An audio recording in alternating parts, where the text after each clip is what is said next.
In the snow. Backwards. Hey, Walter. He wasn't pregnant. Alright, I guess, I mean, you guys know who we are, right? We got Koichi Sakamoto down there.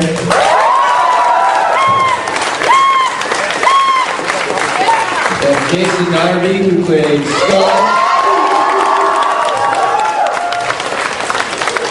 I guess I'll just introduce everyone. Doing a great job, doing a great job. Steve Cardenas, Rocky. Zach. John, Jason! Johnny Aaron Bosch is Adam! Tony Oliver as producer, writer, wizard, miscellaneous, Voice of Saba. Voice of Saba. Voice of Saba. That's right, Voice of Saba. Anything that made us look good, he was responsible for. Actually, so was Koichi down there. Between Koichi and Tony, that's why we're here, pretty much. That's why they're on that one. Bam!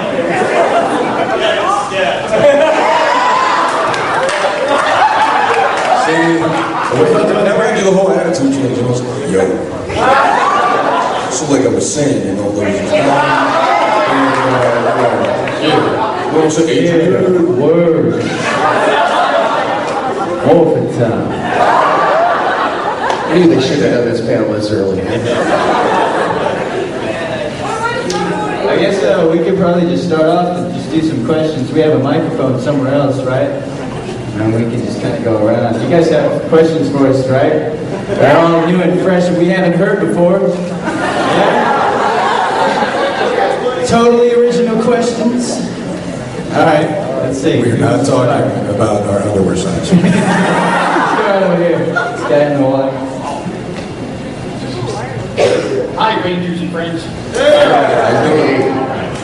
I'm Josh. Nice to meet you. Hey, Josh. How's it going, Now, dude? may I ask, were you guys, at the beginning, say, were you ever actually in the costumes doing the fighting, say, against the bunnies in any of the episodes? Yeah. On the original series, absolutely. Yeah. In fact, it kind of became a second skin. You can always tell the difference between us and the guys that weren't us because they were really super skinny and When we were on it though, me and Steve, it wasn't like that. We would, we did all our, like, when you saw our face and stuff, but then they had, you know, Koichi's guys were in suits a lot. We actually had to wear muscle suits because we were so skinny.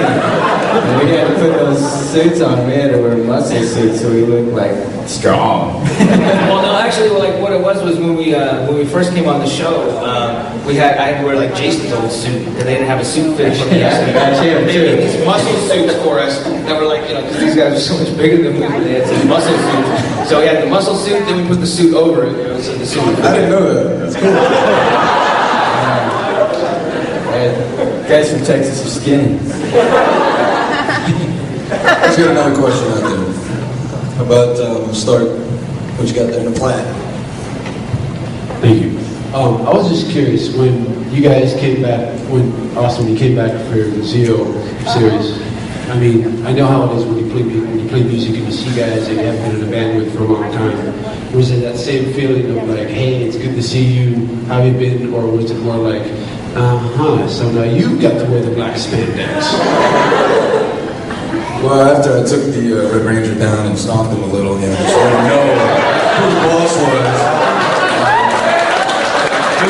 Just kidding. No, it was great to come back and see everybody. I mean, you want to talk about nostalgia? It was, it's cool. It's kind of like right now. I mean, the past few days, it was just like the Gold Ranger episodes, except, well, there's different cameras and more money.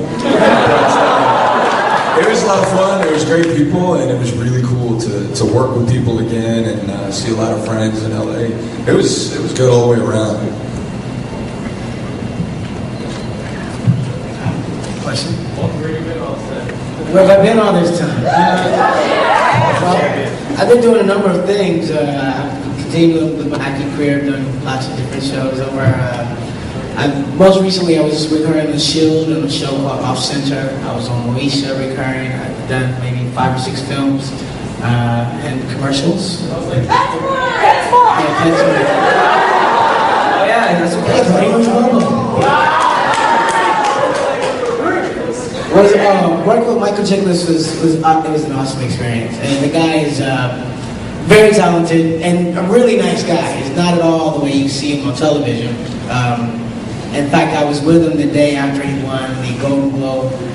Him and I were in the trailer together, and he was telling me about his experience sitting next to all the different people, like, in the award ceremony when he won. He was very, very excited, and I got to spend the next day with him, so it was pretty cool.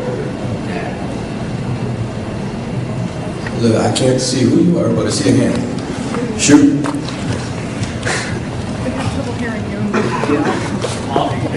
Hey, this is for Zach. Hey, did you actually do all those dance moves in the first season? Yeah, I did all of them.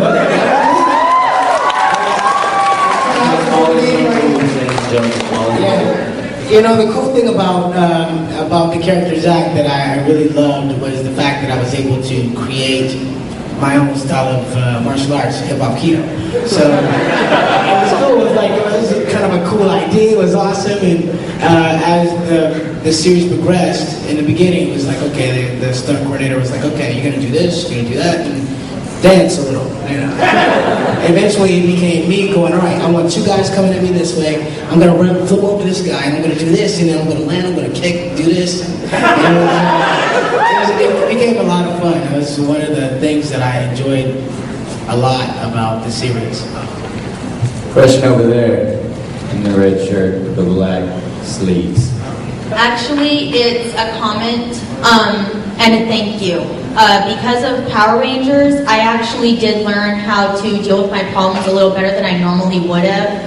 You guys have always been a great influence on the youth of America and probably worldwide for anyone that can watch you guys. Thank you. Would you like to bring it cash or credit? Thank you very much. I've been wanting to say that to anyone that it would make a difference to for you guys. Ever since I was watching you guys at the age of 7. I've been watching you guys since episode 1. And, because of work and stuff, I'm 22 now. So I'm still a big fan. But because of work, I don't watch as often as I would like to. But Power Rangers all the way.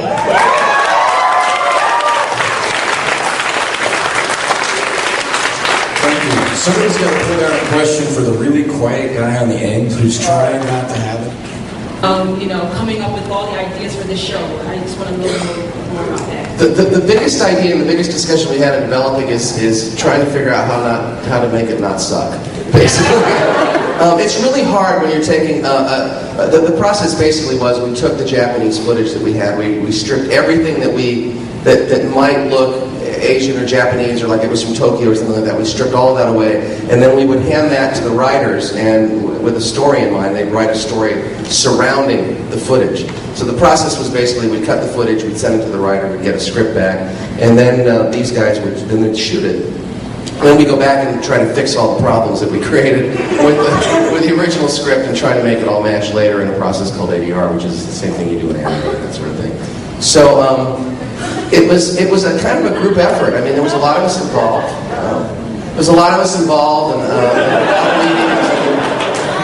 I think I wrote the Day of the Dumpster. I think it was 15 drafts. I think was where we ended up, 15 or 16 is by the time. And then after we shot it, we rewrote it again and shot it one more time, and that's what you guys saw. So it was quite a lengthy process. We started in I think it was June of '92. Working on it, and it was a year and a half later when it finally aired. So it was quite a long time. The other part of the process that he didn't mention is the original pilot had I had another Yellow Ranger in it who had other endeavors, and Tweet came in, and we love Tweet. So the fight scenes originally were hardcore. You remember that in the bowling alley? I mean, full on. But what you guys saw. It's aired once. you guys just listen to me, we'd be fine. But one of the things that he said is that when we're showing the show to the pilot to the